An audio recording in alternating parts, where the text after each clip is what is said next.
এই 2026 সালের ফেব্রুয়ারিতে নির্বাচন হোক বা না হোক, আমরা তো 1 বছরের জন্য, 4 মাসের জন্য, 5 বছরের জন্য খালি প্রস্তুতি নিচ্ছি না।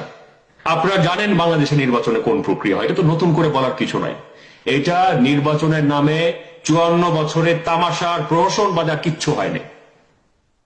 যার টাকা আছে, যার পেশি শক্তি আছে, যার ক্ষমতা আছে, যার রাষ্ট্রযন্ত্র নিয়ন্ত্রণ করার ক্ষমতা রয়েছে, যার বিচার ব্যবস্থাপনা নিয়ন্ত্রণ করার ক্ষমতা রয়েছে, সে নির্বাচিত হয়েছে। এটা কি গণতন্ত্র বলতে পারেন আপনি? সমাজে একজন শিক্ষিত, সুশিক্ষিত একজন মানুষ, যার হয়তো সেই পরিমাণে অর্থ নেই, তার কি নির্বাচিত হওয়ার অধিকার নেই? টাকার মাধ্যমে যদি আপনি গণতন্ত্র প্রতিষ্ঠিত হয়, এই গণতন্ত্র তো গণতন্ত্র নয়।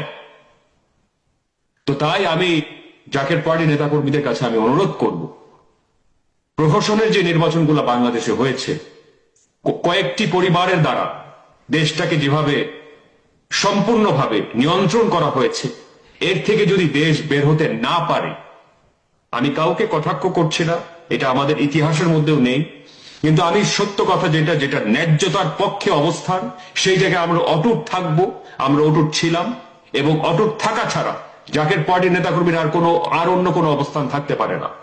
আমরা যদি আবারও দেখি আতাতের প্রক্রিয়া একটি নির্বাচন হতে যাচ্ছে, যেভাবে বিগত নির্বাচনে, দ্বাদশ জাতীয় সংসদ নির্বাচনে আমরা বর্জন করে বেরিয়ে এসেছি, যেভাবে 2014 সালের নির্বাচনে আমরা বর্জন করে বেরিয়ে এসেছিলাম, উপস্থিতি হই নাই, তেমনি ভাবে আগামী নির্বাচনে যদি আমরা দেখতে পাই আতাতের মাধ্যমে, আন্ডারস্ট্যান্ডিং এর মাধ্যমে ডামি অপোজিশন সৃষ্টি করে, জনগণকে প্রতারিত করে, একটা নির্বাচনের ফ্লেভার সৃষ্টি করে, গণপ্রতারণায় রূপান্তরিত করে একটি নির্বাচনের নামে একটি প্রহসন অনুষ্ঠিত হতে যাচ্ছে, তাহলে অবশ্যই আপনারা নিশ্চিত থাকতে পারেন আবারও একইভাবে সেই নির্বাচন থেকে আমরা সরে দাঁড়াবো।